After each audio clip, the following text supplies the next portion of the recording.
આકાશવાણી ભુજ સમાચાર વિરલ રાણા વાંચે છે. વકફ સુધારા બિલ આજે લોકસભામાં રજૂ કરવામાં આવશે.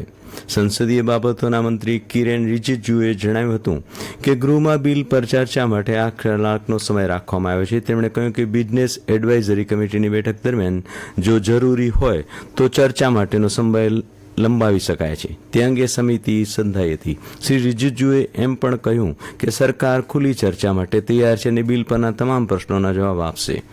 તેમણે આરોપ લગાવ્યો કે વિપક્ષી પક્ષો તૃષ્ટિકરણની રાજનીતિને કારણે કાયદાનો વિરોધ કરી રહ્યા છે.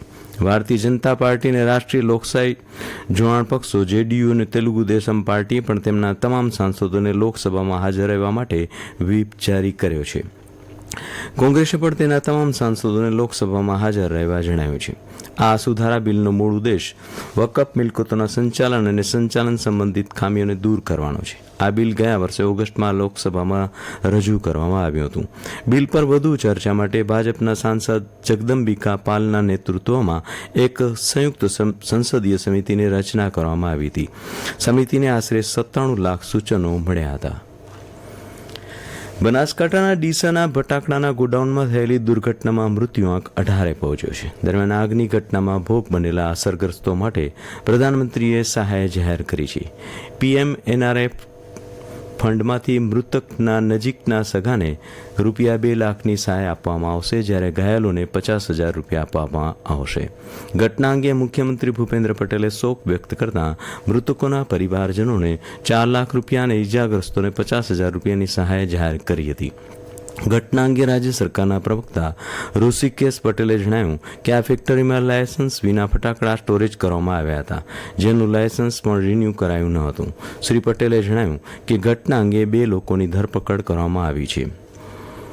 આરોગ્ય મંત્રી ઋષિકેશ પટેલે હડતાળ પર ઉતરેલા આરોગ્ય કર્મચારીઓને 4 એપ્રિલ સુધી ફરજ પર હાજર થવા ચેતવણી આપી છે. શ્રી પટેલે જણાવ્યું કે આરોગ્ય કર્મચારીઓની હડતાળ બાબતે 15 દિવસથી ચર્ચા ચાલી રહી છે.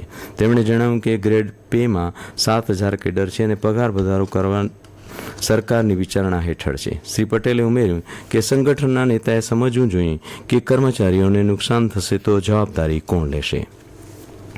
મ્યાનમારમાં આવેલા વિનાશક ભૂકંપમાં મૃત્યુઆંક 2,700ને વટાવી ગયો છે, જે 3,000 થવાની શક્યતા છે.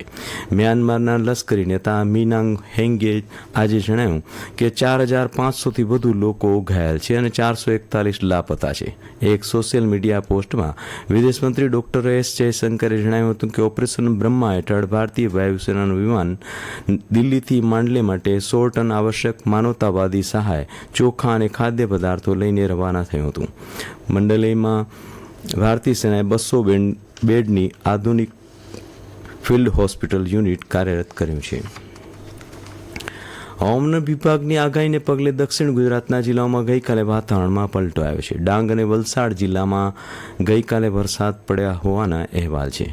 હવામાન વિભાગે આજે કચ્છ, પોરબંદર, ભાવનગર અને દીવમાં હીટવેવની આગાહી કરી છે.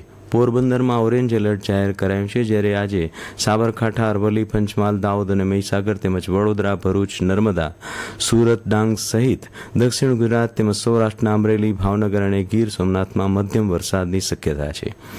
ભુજમાં 1.5 ડિગ્રીના વધારા સાથે ગઈકાલે મહત્તમ પારો 41.3 ડિગ્રીએ પહોંચ્યો હતો. રાજ્યમાં સુરેન્દ્રનગર, રાજકોટ અને મહુવા પછી ભુજ 4થા નંબરનું ગરમ મથક બન્યું હતું.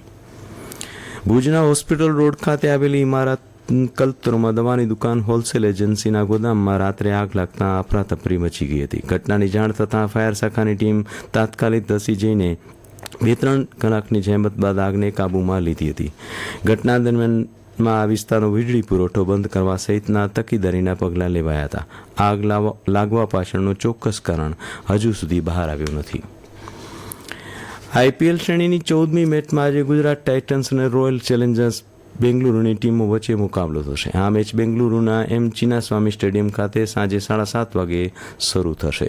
ગુજરાતની ટીમે મુંબઈ ઇન્ડિયન્સને હરાવી પ્રથમ સફળતા મેળવી છે. અને આ સાથે સમાચાર બુલેટિન પૂરું થયું. નમસ્કાર.